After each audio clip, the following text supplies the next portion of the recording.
Hello friends, आज का अपना टॉपिक है फाइलम प्रोटोजोआ। प्रोटोजोआ नाम जो है ये गोल्डफस्ट नामक वैज्ञानिक ने 1818 में दिया। और प्रोटोजोआ जो शब्द है यह दो शब्दों से मिलकर बना है, प्रोटो और जोआ। प्रोटो मतलब क्या होता है? फर्स्ट, प्राथमिक, और जोआ मतलब जोन मतलब एनिमल। तो प्रोटोजोआ में कौन से एनिमल्स आते हैं? जो यूनिसेलुलर हैं और यूकैरियोटिक एनिमल्स हैं। Unicellular and eukaryotic animals. Eukaryote हम किसके कहते हैं? जिसमें केंद्रक पूर्ण रूप से विकसित होता है, इस प्रकार की कोशिका को यूकैरियोटिक कोशिका कहा जाता है। तो प्रोटोजोआ के अंदर जो सदस्य हैं वो यूकैरियोटिक प्रकार के हैं और यूनिसेलुलर एनिमल हैं। अब हम लेते हैं सिमेट्री कैसी पाई जाती है इसमें, यानी सममिति किस प्रकार की होती है। सभी प्रकार की सममितियाँ इनमें देखी जा सकती हैं। यह असम्मित, जैसा कि एग्जाम्पल हम लेते हैं अमीबा, क्योंकि अमीबा के अंदर जो है कोई सिमेट्री नहीं होती, जिसकी संरचना फिक्स नहीं होती है। फिर इसमें रेडियल सिमेट्री, स्फेरिकल सिमेट्री और बायलेटरल सिमेट्री। तो इस तरह से हम कह सकते हैं कि सममिति के आधार पर जो प्रोटोजोन्स हैं इनमें सभी प्रकार की सममिति देखने को मिलती है। एक प्रोटोजोआ का और मेन चीज़ क्या है कि यह माइक्रोस्कोपिक एनिमल्स हैं। क्या हैं यह? यूनिसेलुलर यूकैरियोटिक माइक्रोस्कोपिक एनिमल्स हैं, ठीक है। और यह सिमेट्री कैसी बताई इसमें? एसिमेट्रिक, जैसे अमीबा में है। बाकी इसमें रेडियल सिमेट्री, स्फेरिकल सिमेट्री और बायलेटरल सिमेट्री भी देखी जाती है। अब हम लेते हैं इसमें स्ट्रक्चर। शरीर का आकार नियत होता है या बदलता हुआ होता है? जैसा भी मैंने बताया अमीबा के अंदर जो है इसका आकार कैसा है? चेंज होता रहता है, क्योंकि इसकी कोई फिक्स संरचना नहीं होती है। अमीबा को अमर कहते हैं क्योंकि यह जैसे ही साइज़ में बड़ा होता है, साइज़ में बड़ा मतलब जब न्यूक्लियस जो है वो साइटोप्लाज्म को कंट्रोल नहीं कर पाता है, तो इसका मतलब क्या है? अब इसको विभाजित हो जाना चाहिए। तो अब एक अमीबा से दो अमीबा बन जाते हैं। तो इस तरह से अमीबा अमर होता है, मरता नहीं है, ठीक है।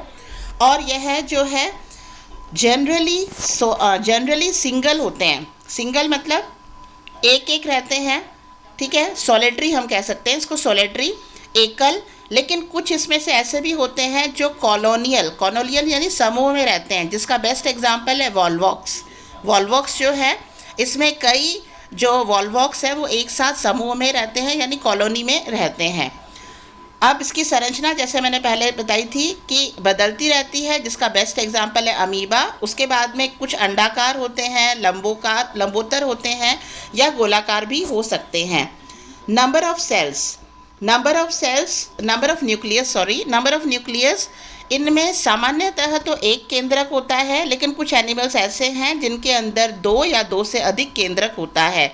जिसका अगर हम एग्जाम्पल लें, पैरामीशियम आप लोगों ने पहले भी पढ़ा होगा। पैरामीशियम में जो है, जैसे ये पैरामीशियम है तो इसमें एक माइक्रो न्यूक्लियस होता है और एक मैक्रो न्यूक्लियस, यानी एक माइक्रो न्यूक्लियस छोटी साइज़ का, मैक्रो न्यूक्लियस बड़ी साइज़ का। तो दो केंद्रक हैं और दोनों केंद्रक जो हैं वो अलग साइज़ के हैं, यानी डाइमॉर्फिक प्रकार के हैं। और इसमें कुछ ऐसे भी एग्जाम्पल मिलते हैं जिसमें जो है दो या दो से अधिक न्यूक्लियस होते हैं और वो मोनोमॉर्फिक होते हैं। मोनोमॉर्फिक मतलब एक ही साइज़ के होते हैं। अब हम लेते हैं इसमें लोकोमोशन इसका मेन कैरेक्टर है प्रोटोजोआ का, क्योंकि इसके आधार पर इसका आगे का वर्गीकरण आगे का क्लासिफिकेशन किया गया है। तो इनमें लोकोमोशन के लिए या तो सीलिया पाए जाते हैं या फ्लैजिला पाए जाते हैं या सूडोपोडिया, यानी कशाब, पक्षमाप या कूटपाद पाए जाते हैं। और कुछ सदस्य इसमें ऐसे भी होते हैं जो मूवेबल नहीं होते हैं। तो इस तरह से लोकोमोशन जो है, इसका स्टार निशान बनाया है मैंने, क्योंकि ये इसका आगे की फर्दर क्लासिफिकेशन का की कैरेक्टर है। अब हम लेते हैं इसमें मोड ऑफ न्यूट्रिशन के आधार पर कुछ एनिमल्स इसके होलोजोइक होते हैं। होलोजोइक यानी कि पूर्ण जांत्विक, यानी जिस प्रकार जंतु अपना भोजन ग्रहण करते हैं, जैसे एग्जाम्पल है अमीबा। तो अमीबा क्या करता है? पूरा जो माइक्रो जो है उसको अंदर ग्रहण कर लेता है, भोजन को अंदर ग्रहण कर लेता है, होलोजोइक, ठीक है। या सेप्रोफाइट या सेप्रोजोइक यानी मृतजीवी, मृतोपजीवी या ऑटोट्रॉफिक भी होते हैं, स्वपोषी भी होते हैं। इस प्रकार इसमें मोड ऑफ न्यूट्रिशन में भी काफ़ी विभिन्नता पाई जाती है। May be holozoic, may be saprophytic और मे बी ऑटोट्रॉफिक। ठीक है, अब हम लेते हैं हैबिटाट। हैबिटाट सामान्यतः यह एक्वेटिक होते हैं। सामान्यतः क्या होते हैं? एक्वेटिक। एक्वेटिक यानी जलीय जंतु हैं, फ्रेश वाटर या मैराइन वाटर में पाए जाते हैं और यह फ्री स्विमिंग भी हो सकते हैं और इसमें से कुछ सदस्य पैरासिटिक भी होते हैं। ठीक है, स्वतंत्र जीवी या परजीवी के रूप में अपना जीवन जो है बिताते हैं। क्योंकि यह जो है एक्वेटिक एनिमल हैं तो इनमें अगर यह आइसोटोनिक माध्यम में रहते हैं, समपरासरी माध्यम में रहते हैं, तो ऐसे एनिमल्स के अंदर कॉन्ट्रैक्टाइल वैक्यूल यानी संकुचनशील धानी नहीं पाई जाती है। कॉन्ट्रैक्टाइल मतलब संकुचनशील और वैक्यूल मतलब धानी, तो कॉन्ट्रैक्टाइल वैक्यूल नहीं पाई जाती है जो आइसोटोनिक माध्यम में रहते हैं। लेकिन जो किस में रहते हैं? अल्पपरासरी माध्यम में रहते हैं। तो जो अल्पपरासरी माध्यम में रहेंगे उसमें क्या होगा? जल बाहर से शरीर के अंदर एंटर होता जाएगा, अंतर प्रवेश करता रहेगा और जल की मात्रा शरीर में बढ़ सकती है। तो इस जल की मात्रा को नियंत्रित करने के लिए इनमें पाया जाता है कॉन्ट्रैक्टाइल वैक्यूल। क्या पाया जाता है? Contractile vacuole. वापस मैं आपको एग्जांपल लेती हूँ पैरामीशियम का ही। इसके अंदर हम देखते हैं कि यहाँ आगे की साइड में एक फ्लावर के जैसी संरचना होती है और पीछे की साइड में भी एक फ्लावर के जैसी संरचना होती है। ये वास्तविक में क्या है? कॉन्ट्रैक्टाइल वैक्यूल हैं, संकुचनशील धानी। यानी जब अंदर पानी ज़्यादा प्रवेश कर जाता है तो उस पानी को बैलेंस करने के लिए, ताकि कोशिका फट ना जाए, उस पानी को बैलेंस करने के लिए या परासरण दाब को नियंत्रित करने के लिए इसमें क्या पाया जाता है? कॉन्ट्रैक्टाइल वैक्यूल पाई जाती हैं। ठीक है, अब हम लेते हैं कि इनमें पेशियों का अभाव होता है परंतु कुछ सदस्यों में संकुचनशील तंतु पाए जाते हैं। संकुचनशील तंतु पाए जाते हैं। इसका एग्जाम्पल है स्टेंटर। स्टेंटर में संकुचनशील तंतु पाए जाते हैं। ठीक है, पेशियाँ मतलब लोकोमोशन से संबंधित है, तो उनमें मसल्स तो नहीं होती हैं, लेकिन इनके अंदर क्या पाए जाते हैं? संकुचनशील तंतु पाए जाते हैं एज इन स्टेंटर। अब है कि शरीर पर सेल मेम्ब्रेन पाई जाती है या पेलिकल पाई जाती है या कुछ में टेस्ट या शेल भी पाई जाती है। यानी शरीर कोशिका के बाहर सेल मेम्ब्रेन है या पेलिकल है या क्या है? टेस्ट या शेल पाई जाती है। ठीक है, अब हम लेते हैं कुछ जातियां प्रतिकूल परिस्थितियों में बीजाणु या स्पोर्स या सिस्ट बनाती हैं। प्रतिकूल परिस्थितियों में क्या बनाती हैं? बीजाणु या हम कह सकते हैं स्पोर्स बनाती हैं या सिस्ट। और जब कंडीशंस फेवरेबल होती हैं तो ये सिस्ट यानी होता है मोटा आवरण, तो वो सिस्ट जो है वो टूट जाता है और बीजाणु जो है उसमें से रिलीज़ हो जाते हैं। अब आता है इसमें नॉर्मल मोड ऑफ रिप्रोडक्शन कैसा होता है। सामान्यतः इसमें रिप्रोडक्शन होता है एसेक्सुअल रिप्रोडक्शन, अलैंगिक जनन, और उसमें भी बाइनरी फिजन भी हो सकता है या मल्टीपल फिजन भी हो सकता है। ठीक है, ये नॉर्मल मोड ऑफ रिप्रोडक्शन कब होगा? जब कंडीशंस फेवरेबल होती हैं, और जब कंडीशंस फेवरेबल नहीं होती हैं तब क्या होगा? स्पोर्स बनाते हैं या सिस्ट फॉर्मेशन होता है। अब हम लेते हैं इसमें, इसे ए सेलुलर भी कह सकते हैं। क्यों ए सेलुलर कहते हैं? क्योंकि इस एक कोशिका में ही जीवन के वाइटल जितने भी एक्टिविटीज़ हैं, जैसे डाइजेशन है, रेस्पिरेशन है, डाइजेशन, रेस्पिरेशन, एक्सक्रीशन और सर्कुलेशन, ये सारी जितनी भी क्रियाविधि हैं, वाइटल एक्टिविटीज़ हैं, ये एक कोशिका के द्वारा ही संपन्न की जाती हैं। उस एक कोशिका में ही माउथ वाला पार्ट भी होता है और एनस वाला पार्ट भी होता है, तो इसीलिए इसको ए सेलुलर भी कहते हैं। क्या कहते हैं? ए सेलुलर भी कह सकते हैं। अब हम लेते हैं बॉडी ऑर्गेनाइजेशन। बॉडी ऑर्गेनाइजेशन जो है इसमें किस प्रकार का है? यानी लेवल ऑफ ऑर्गेनाइजेशन जीव द्रव्य प्रकार का, क्योंकि जीवन की जितनी भी एक्टिविटी हैं, जैसे भी मैंने बताया, वो प्रोटोप्लाज्म के अंदर ही संपन्न होती हैं।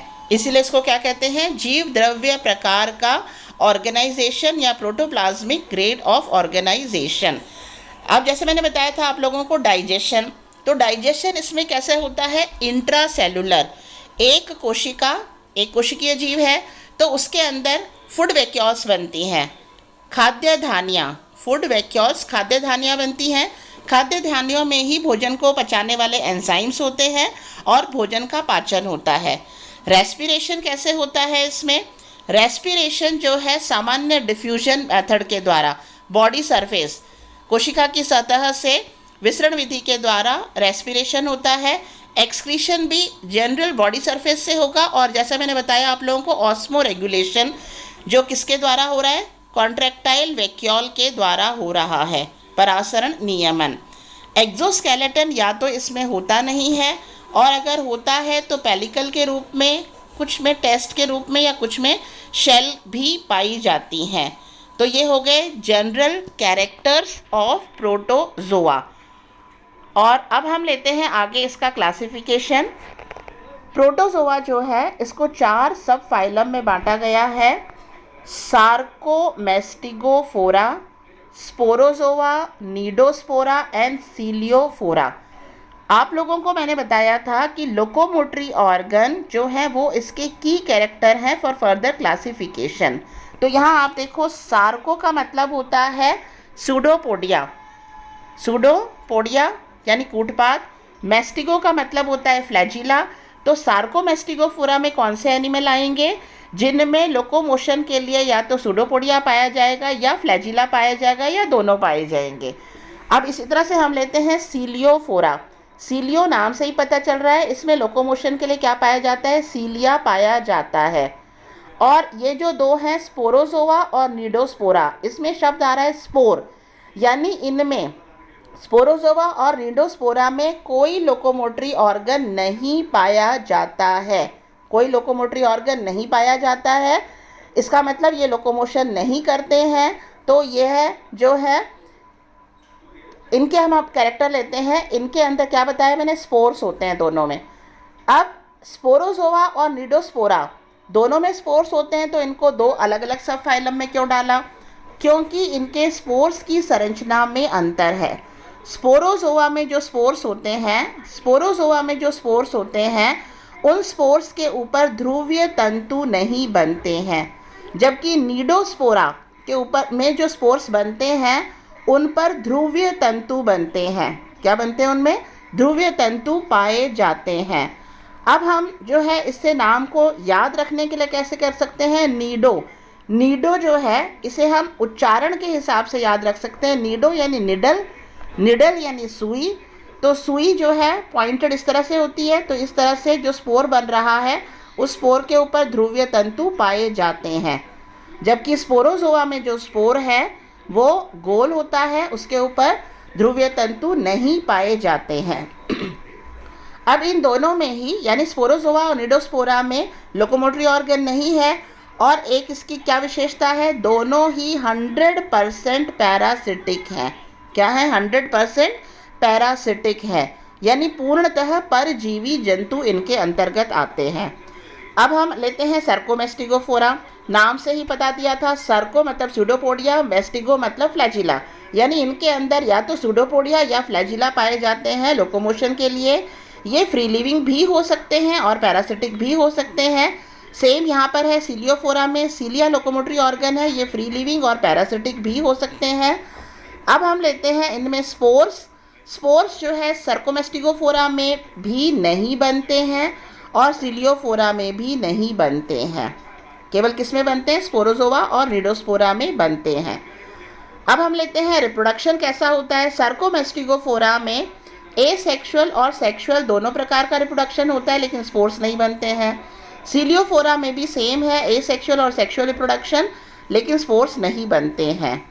ठीक है, तो अब एक एक हम इसका कॉमन एग्जाम्पल ले लिया हमने यहाँ पर। जैसे सार्कोमेस्टिगोफोरा में ऐसे एनिमल जिसमें सूडोपोडिया पाया जाता है, उसका एग्जाम्पल है अमीबा।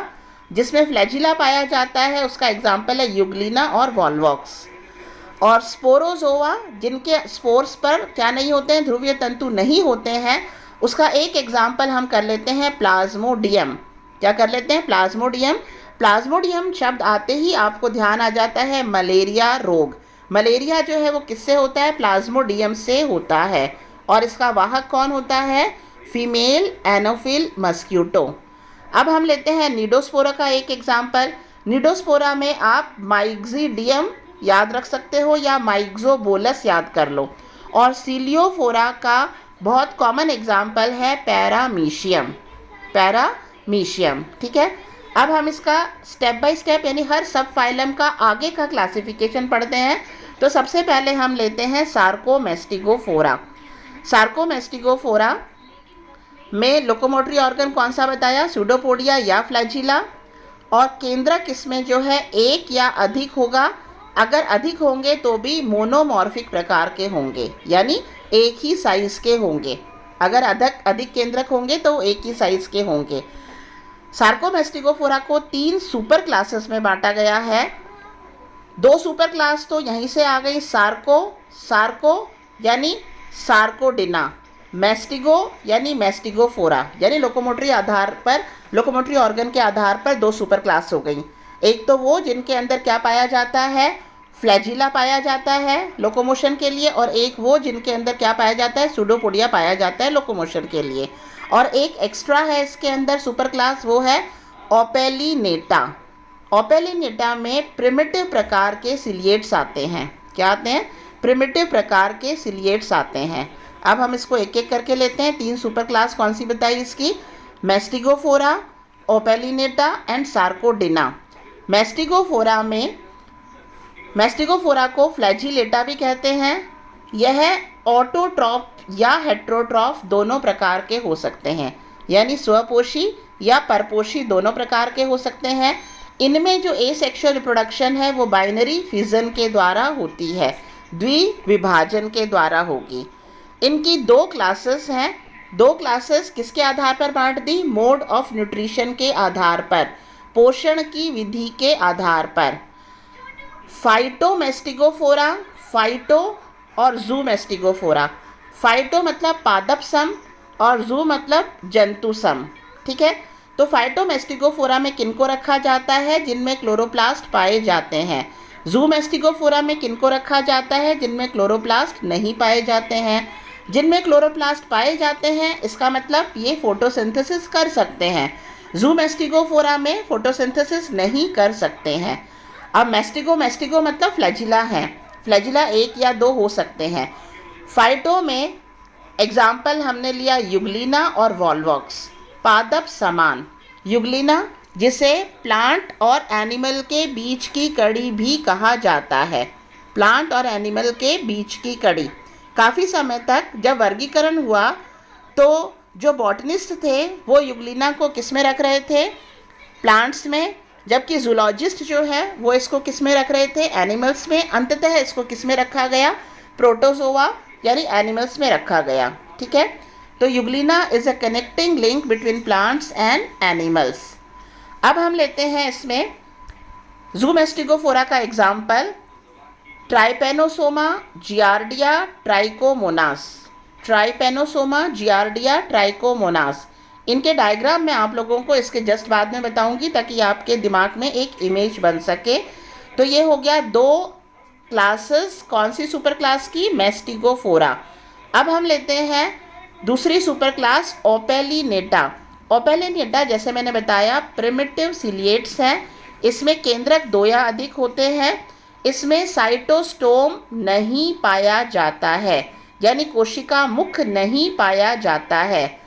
और यह मेंढक और मछलियों की आंत्र में सहभोजी के रूप में पाए जाते हैं, परपोषी नहीं। क्या? सहभोजी के रूप में पाए जाते हैं। और इसके नाम के अनुसार यानी ओपेलिनेटा के अनुसार ही इसका एग्जाम्पल है ओपेलिना, ठीक है। इनके अंदर जो है ये प्राइमरी सिलिएट्स हैं। अब हम लेते हैं यहाँ सर्कोडिना। सर्कोडिना में नाम से ही पता चल रहा है, सर्को मतलब लोकोमोटरी ऑर्गन सूडोपोडिया है। इसको 3 क्लासेस में बांटा गया है, राइजोपोडा, पायरोप्लाज्मिया एंड एक्टिनोपोडा। 2 शब्दों में पोडा शब्द आया है, राइजोपोडा, एक्टिनोपोडा। तो जिसमें पोडा शब्द आया है यानी इसमें सूडोपोडिया है, और पायरोप्लाज्मिया में जो है सूडोपोडिया नहीं है। तो अब हम लेते हैं राइजोपोडा।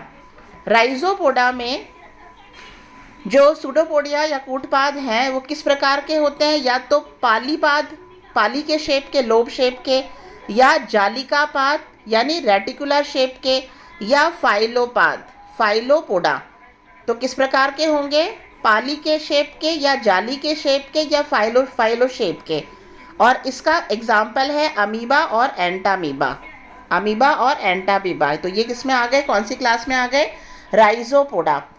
पायरोप्लाज्मा, पायरोप्लाज्मा जो होते हैं इनकी शेप कैसी होती है, छोटे होते हैं, गोल होते हैं, या छड़ के जैसे होते हैं, या अमीबाब संरचना यानी कोई फिक्स संरचना नहीं होती। और ये सारे ही परजीवी होते हैं। क्या होते हैं, ये परजीवी होते हैं। पायरोप्लाज्मिया के जो सदस्य हैं वो परजीवी होते हैं, और ये जो है कॉर्डेट्स के आरबीसी पर परजीवी के रूप में रहते हैं, कॉर्डेट्स की लाल रुधिर कणिकाओं पर। और इसका एग्जाम्पल हमें याद रखना है बेबसिया। क्या एग्जाम्पल है इसका, बेबसिया, ठीक है। और तीसरी क्लास इसकी कौन सी है, एक्टिनोपोडिया। एक्टिनोपोडिया के जो एनिमल्स हैं वो बॉल शेप के होते हैं, गेंद की शेप के। अब गेंद की शेप जिसमें होगी तो उसमें सिमेट्री कैसी बताई थी, स्फेरिकल सिमेट्री, गोलीय सममिति। और इनमें अनेक कूटपाद होते हैं, अनेक कूटपाद होते हैं। कूटपाद हो किसी भी प्रकार के सकते हैं, लेकिन इनका एक और मेन कैरेक्टर क्या है कि इनमें जो है स्केलेटन पाया जाता है, किसका, सिलिका का, सिलिका का स्केलेटन, सिलिका का कंकाल पाया जाता है। और इसका बेस्ट एग्जाम्पल है रेडियोलेरियंस। क्या है, रेडियोलेरियंस। तो इसमें सिलिका का कंकाल पाया जाता है और चारों ओर रिक्तिकाओं युक्त उत्पादी जीवद्रव्य पाया जाता है। तो ये तीन क्लासेस हो गई, राइजोपोडिया, पायरोप्लाज्मिया एंड एक्टिनोपोडिया सर्कोडिना की। अब यहाँ मैंने जो एनिमल्स आपको बताए हैं इसके डायग्राम देख लो। ये युग्लिना, युग्लिना फाइटोमेस्टिगोफोरा में आता है, ग्रीन क्लोरोप्लास्ट पाया जाता है इसमें, है ना। और एक फ्लैजिला है, ठीक है। ये है वॉल्वॉक्स, वॉल्वॉक्स भी फाइटोमेस्टिगोफोरा में आता है, और यह कॉलोनी में रहने वाले जीव हैं। क्या है ये, कॉलोनी में रहने वाले जीव हैं वॉल्वॉक्स। एग्जाम्पल किसका है ये, फाइटोमेस्टिगोफोरा का, ठीक है। अब हम लेते हैं यहाँ पर क्लेमाइडोमोनास। क्लेमाइडोमोनास वैसे एल्गी है, लेकिन इसको भी फाइटोमेस्टिगोफोरा में रखा गया है। फाइटोमेस्टिगोफोरा में क्यों रखा है, क्योंकि इसके अंदर भी बड़ी साइज़ का क्या दिख रहा है आपको, क्लोरोप्लास्ट दिख रहा है ना। और ये फ्लैजिला है ही इसमें लोकोमोशन के लिए, तो इसीलिए इसको भी किस में रखा गया है, फाइटोमेस्टिगोफोरा में रखा गया है। अब हम आगे लेते हैं एग्जाम्पल किसके, ज़ूमेस्टिगोफोरा के। तो ज़ूमेस्टिगोफोरा में ये है जियार्डिया। जियार्डिया में देखो आप, फ्लैजिला, कॉर्डल फ्लैजिला पुछ वाले भाग में, ये पुछ वाले भाग से निकल रहे हैं। वेंट्रल फ्लैजिला वेंट्रल साइड में है, पोस्टीरियर फ्लैजिला पश्च साइड में है, एंटीरियर फ्लैजिला जो अग्र साइड में है। तो इस प्रकार से इसमें कई प्रकार के क्या हैं, फ्लैजिला हैं, लेकिन इनमें क्लोरोप्लास्ट नहीं है, इसलिए इसको किस में रखा गया है, ज़ूमेस्टिगोफोरा में। ये किसका एग्जाम्पल है, जियार्डिया, किसका डायग्राम है, जियार्डिया। ये है ट्राइपेनोसोमा का। अब इसके अंदर भी देखो आप, ये फ्लैजिला है, यहाँ से लेकर ये फ्लैजिला जो है ये यहाँ बेसल ऑर्गन से निकल रहा है, लेकिन यहाँ से तो बॉडी से अटैच है, आगे जाकर फ्री होता है, यहाँ के बाद ये फ्री होता है। और यहाँ पर ये अनड्यूलेटिंग मेम्ब्रेन और ये अटैच्ड फ्लैजिलम, यहाँ तक अटैच है फ्लैजिलम, आगे जाकर ये फ्री होता है, ठीक है। तो ये ज़ूमेस्टिगोफोरा का एग्जाम्पल था। अब ये एग्जाम्पल किसका है, ओपेलिनेटा। ओपेलिनेटा जैसे मैंने बताया आप लोगों को, प्रिमिटिव प्रकार का सिलिएटा है, प्रिमिटिव प्रकार का, है ना। और जो है इनके अंदर साइटोस्टोम यानी कोशिका मुख नहीं पाया जाता है, और इनके अंदर केंद्रक जो हैं, ये न्यूक्लियाई केंद्रक कई पाए जाते हैं, लेकिन ये सारे क्या हैं, किस प्रकार के हैं, एक ही साइज के हैं, यानी मोनोमॉर्फिक प्रकार के। क्या है ये, मोनोमॉर्फिक प्रकार के हैं। और यह जो है ये मेंढक और मछलियों की आंत्र में सहभोजी के रूप में जो है रहते हैं, सहभोजी के रूप में अपना जीवन यापन करते हैं।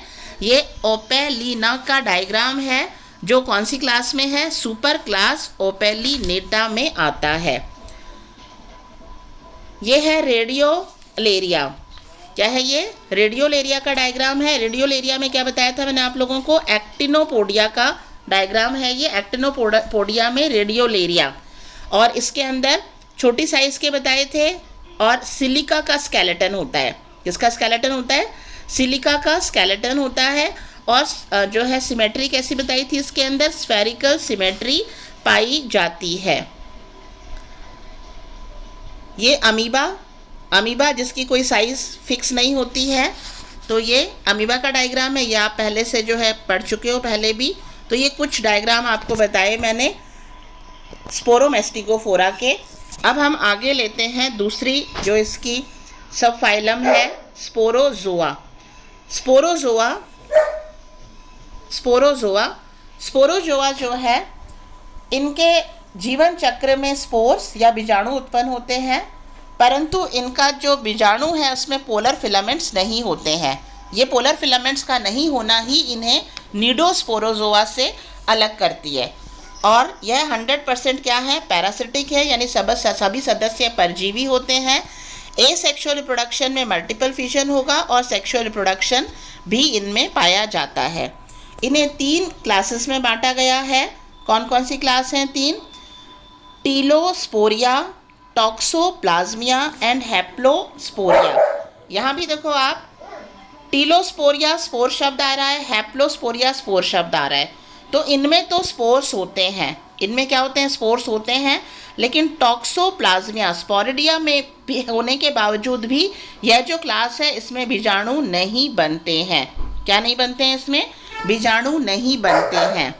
अब हम पहले लेते हैं टीलोस्पोरिया में रिप्रोडक्शन एसेक्सुअल और एसेक्सुअल दोनों प्रकार का होता है, यानी अलैंगिक और लैंगिक दोनों प्रकार का होता है, और इसमें अनेक स्पोरोजॉइट युक्त सरल स्पोर्स बनते हैं। टॉक्सोप्लाज्मिया में जैसे मैंने बताया एसेक्सुअल रिप्रोडक्शन होता है केवल, इसमें स्पोर्स नहीं बनते हैं। हैप्लोस्पोरिया में भी एसेक्सुअल रिप्रोडक्शन होता है और इसमें स्पोर्स बनते हैं। हैप्लो का मतलब क्या होता है? हैप्लॉइड, है ना, अगुणित। जैसे हम कहते हैं अगुणित, हैप्लो सिंगल। तो इनमें जो है स्पोर्स बनते हैं। अब इनके जो नाम एग्जाम्पल वाले हैं वो भी इन नामों से ही मैंने रिलेट किया है। टॉक्सोप्लाज्मिया का एग्जाम्पल टॉक्सोप्लाज्मा, हैप्लोस्पोरिया का एग्जाम्पल हैप्लोस्पोरिडियम, और टीलोस्पोरिया का एग्जाम्पल प्लाज्मोडियम। आप याद कर लो, मोनोसिस्ट और प्लाज्मोडियम जो मलेरिया फैलाते हैं, जिनके कारण मलेरिया होता है, और जिनका वेक्टर है फीमेल एनोफिल मस्क्यूटो। ठीक है, तो इस तरह से अब हम इसके कुछ डायग्राम देख लेते हैं। ये डायग्राम है मोनोसिस्ट का। ये किसका है? मोनोसिस्ट का डायग्राम है। और ये है प्लाज्मोडियम। किसका डायग्राम है? ये प्लाज्मोडियम का डायग्राम है। अब हम लेते हैं थर्ड सब फाइलम, निडोस्पोरा। जैसे मैंने आप लोगों को बताया था, निडोस्पोरा जो है इसमें भी स्पोर्स हैं, तो इसे स्पोरोजोआ से अलग क्यों किया गया है? तो इसमें जो स्पोर्स हैं इनके ऊपर क्या पाया जाता है? पोलर फिलामेंट्स पाए जाते हैं। तो हमें याद रखने के लिए निडो यानी निडल यानी सुई के जैसी संरचना, तो ध्रुवीय तंतु पाए होते हैं इनके स्पोर्स पर। यह भी 100% क्या है? पैरासिटिक होते हैं। इनकी 2 क्लासेस हैं, माइक्सो और माइक्रोस्पोरिडिया। यहाँ मैंने लिखा है निडल छोटी या बड़ी, सुई छोटी भी हो सकती है बड़ी भी हो सकती है। तो माइक्रो मतलब छोटी मान लें और माइक्सो मतलब बड़ी सुई। ठीक है, तो उससे हमें ये माइक्रो और माइक्सो शब्द जो है ये याद रहेगा। अब इन दोनों में माइक्रो और माइक्सोस्पोरिडिया में अंतर क्या है? माइक्सोस्पोरिडिया में जो स्पोर्स होते हैं ये 2 कपाट युक्त होते हैं, बाईवर्ल्ड होते हैं, जबकि माइक्रोस्पोरिडिया में जो स्पोर्स होते हैं वो यूनिवर्ल्ड होते हैं, 1 कपाट युक्त होते हैं। ये इसका मुख्य अंतर है जिसके आधार पर ये नाम दिया गया है माइक्सो और माइक्रोस्पोरिडिया। जैसे मैंने बताया 100% पैरासिटिक और यह एक्वेटिक ही होते हैं। तो माइक्रोस्पोरिडिया मुख्य रूप से मछलियों पर मिलने वाले परजीवी हैं, और माइक्सोस्पोरिडिया मछलियों पर मिलने वाले परजीवी हैं, और माइक्रोस्पोरिडिया जो है मछलियों पर तो है ही, उसके साथ साथ मुख्य रूप से कीटों पर भी जो है परजीवी के रूप में रहते हैं। इनका एग्जाम्पल माइक्रोस्पोरेडिया का माइक्रोबोलस और माइक्रोस्पोरेडिया का एग्जाम्पल हम कर लें नोसीमा। ठीक है, नोसीमा जो है यह हनी बी और सिल्क वॉर्म, मधुमक्खी और रेशम कीट पर रोग उत्पन्न करने वाले प्रोटोजोआ हैं। अब हम लेते हैं लास्ट सब फाइलम सीलोफोरा। सीलो शब्द में ही है सीलिया उपस्थित होते हैं, तो इसकी एक ही क्लास है सिलिएटा, यानी इसमें लोकोमोटरी ऑर्गन क्या है, सीलिया। इनमें केंद्रक जो हैं ये डाइमॉर्फिक प्रकार के होते हैं, डाइमॉर्फिक यानी दो अलग अलग संरचना वाले, साइज वाले। इनमें definite oral and anal aperture होता है, यानी माउथ वाला पार्ट और एनस वाला पार्ट। एक ही कोशिका में साइटोस्टोम और साइटोफाइग होता है। और इनका एग्जाम्पल क्या है, पैरामीशियम एंड स्टिंटर। अब यहाँ इसके डायग्राम देख लो, ये पैरामीशियम में ये सीलिया है पूरा बाहर की तरफ, और ये पेलिकल का आवरण है, ये ओरल माउथ वाला भाग है, और ये साइटोफैग वाला भाग है, एनल पोर, ये एनल पोर है, और ये माउथ वाला पार्ट। ये कॉन्ट्रैक्टाइल वैक्यूल है जो क्या करते हैं, ऑस्मो रेगुलेशन करते हैं, जो क्या करते हैं, ऑस्मो रेगुलेशन करते हैं। तो ये हो गया पैरामीशियम का डायग्राम, और ये है स्टेंटर का डायग्राम। यहाँ पर भी आप देखो, यहाँ माइक्रोन्यूक्लियस और मैक्रोन्यूक्लियस, ठीक है। और ये इसका है साइटोस्टोम, माउथ वाला पार्ट है साइटोस्टोम, और इसके अंदर जो है साइटोफैग वाला पार्ट भी होता है। तो इस तरह से ये डायग्राम हो गया स्टेंटर का। तो this is all about the classification of protozoa. उम्मीद करती हूँ आपको समझ में आया होगा और आप इसे आराम से याद भी कर सकोगे। Thank you.